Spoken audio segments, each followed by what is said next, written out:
Thank you very much. All right, Eden's Living TV coming to you. This is Charley Stevenson, my brother from another mother in the UK. Yes, Charlie.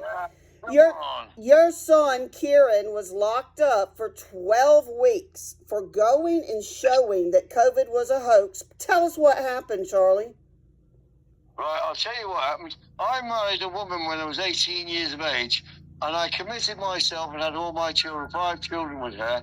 Right, we lost one in 82. Sorry. Right, so we have 4 children. Now, my boys, my children, I didn't really have that stability as a child. But what I did, I committed myself to my kids. So Kieran was a he was an autistic child, very difficult to understand, very difficult to express himself. But he had an insight into something. He was talking about chemtrails for 16 years of age. Oh, wow. He was woke before anybody was woke. And I was going to ask you, since this is an American audience and TV, we have to watch the F-bombs, Charlie. It's okay. I'm just going to put this in American. They won't let me air it. But tell me what happened. He's always been very inquisitive, way awake before his time. So what made him decide to go and show and try to see what was going on? And what happened? Right, this is a very interesting question. Very interesting question. What happened is the mother was as daft as a box of frogs, right? And she was in Lanzarote when all this came out. But she believed the red tops here, like the sort of silly papers, the sensationalized newspapers that were like scaring the pants off people. Right. But she was over in Lanzarote, scared. She's scared to hell. She's really frightened. Kieran, I'll never be able to come home again. Oh my God, we're all dying. Piers Morgan said. Yeah, Piers. Piers Morgan is a traitor. He is not a nice person. He is a horrible, Well, he didn't person. tell the truth, obviously. No, he didn't know. Oh, he told the truth as he saw it. But what we've got to remember, those people we thought were telling the truth might have been in honey traps. They might have taken a bribe at some point and now subject to blackmail. Yes. I had the honey trap thrown at me and swatted at me, Charlie. They've tried to kill me over here in Alabama for bringing out the truth. Exactly, because I know about the snuff movies, I know about the sheriff. The organ harvesting out of Etowah County, that the KGB put a hit on me on the dark web, and the sheriff will not accept the evidence. Oh, it's all going to come out, isn't it, Charlie? Well, I'll tell you what, I love you so much, and if anybody wants to know anything about Susan, she's my very best friend. And I love Charlie. I love this man.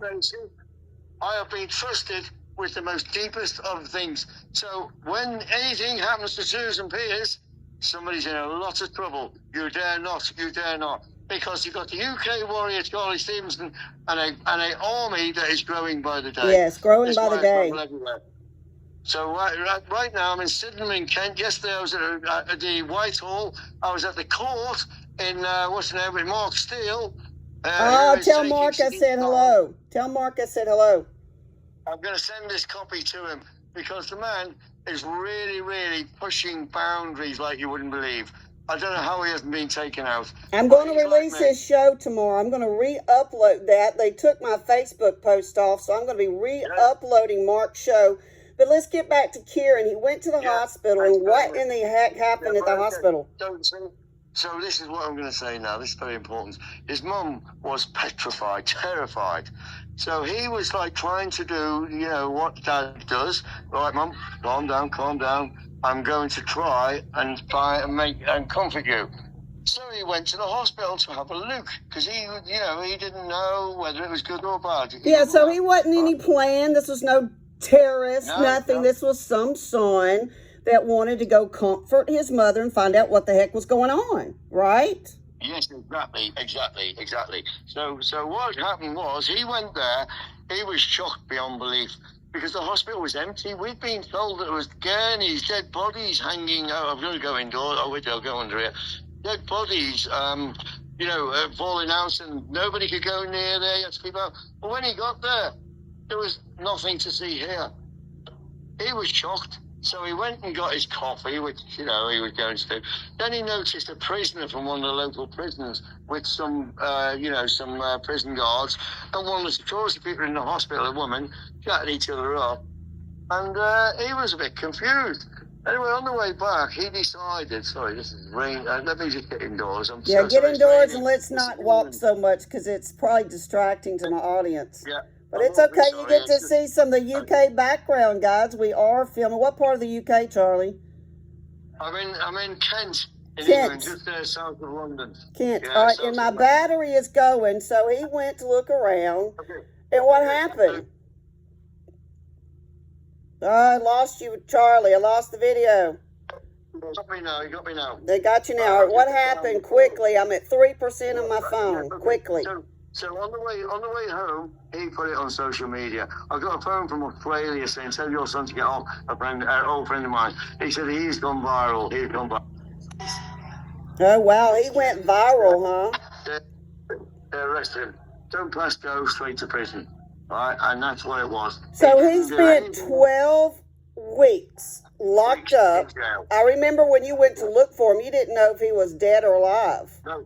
9 days he was missing. No phone call, no nothing. The police came to arrest me.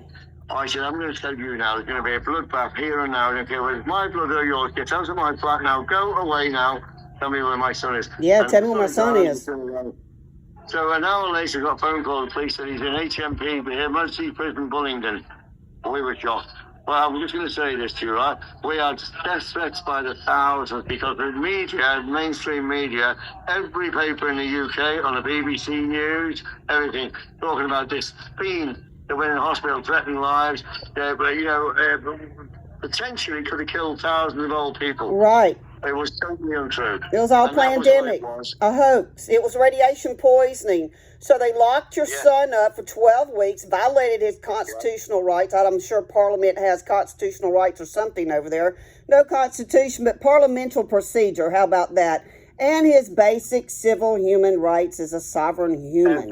Everything's gone. And I'm going to tell you now, the Human Rights Act is now trying to be dissolved because it's all about terrorists. You know, like the 9/11 hoax. Yep. Patriot Act. Yep. Yeah, exactly. All So fear-mongering. we're under the same law. And the American Constitution was written, I believe, by John Locke from the Scottish Enlightenment days, 1750. Scottish. Yeah. Yes, that's right. Yeah, John Locke from the Scottish Enlightenment. So we are today's heroes. And I'm telling you what, if you look up Oliver Cromwell, Charles I, I'm Oliver Cromwell #2. And I'm telling you and I will say and decree, I do love this man right here, and we will be standing together as one across the pond together. We are both royal bloodlines. This man will be probably the next minister of the UK, and I will be standing side by side by Mr. Charlie. You will, because you're the most loyal soldier I've ever met. And if anybody wants to know, I'm a Hamilton. That is where my bloodline comes from. Lady Hamilton, Lord Nelson. She also had an affair with George III, the Mad King. I believe I'm from that bloodline. And I'm King William of York. I am a Van Dyne. I am a Netherlands, actually princess. And my father went to the Queen. Well, let me tell you about King William of York. Well, he married Mary, James I's daughter, from the Netherlands. The problem is because of the Dutch connection. Remember New York? It was called New Holland or New Amsterdam. Right? This is all got to be opened up now. The truth needs to prevail. The truth needs to come out. I'm a royal, you're a royal. We are born with the divine flame of God Almighty, and Charlie and I are about to set the old world matrix on fire. Parting words, Charlie. We're at 9 minutes in. Give me your parting thoughts. I'm going to tell you, the UK and the US are inseparable. The governments have nothing to do with that. They are Nazis from George Bush power, from his granddad who built the rail line into Auschwitz, from Clinton, who's going to come out in the Epstein Island files, Obama, and don't forget Joseph Mengeler's eugenics. I believe, what's her name? Angela May, from, Theresa May, British Prime Minister, is related to Angela Merkel. They're all related. It's all a bloodline bath. And these two royal bloodliners, we will never bow And the Rothschilds, I live 4 miles from the Rothschilds' big house, Wadston Manor. I live 4 miles from there. We know what's going on. Hey, Charlie. Hey, Charlie, are we ever going to bow, brother? Never, ever, Never. ever. Are we going I to... was died on a slate of broken nails with them standing on me before I bow. Me too. No Are we way, going to no way. expose this satanic pedophile system that's implanted me and trafficking me, and the CIA and FBI and DOD and Pentagon that created the COVID vaccine and this whole hoax? They are dirty, dirty. And it all started 1913 with the Federal Reserve after they sunk the Titanic with the Astors, Guggenheims, and Farris families because they were opposed. Now that's a big fact, Bomb. That's a big fact. And I know for a fact because that ship was built at Holland and Wolf and the Olympic was at the side of it. There was a crash in the English Channel with a naval ship, and the firm was White Line. They couldn't afford it. That's why the third-class passengers are still buried at Canada at Labrador, wherever it was. That's right. You're a lovely lady. And we're going to do more of it. Your phone's running out, so I'm aware of it, so it's getting me on edge. Right, we'll get this one out and we'll do one tomorrow. All right, love you much, Charley Stevenson, Mr. Prime Minister and Warrior. Roar, Charlie. Roar. Love you. Bye. Thank you, sweetheart.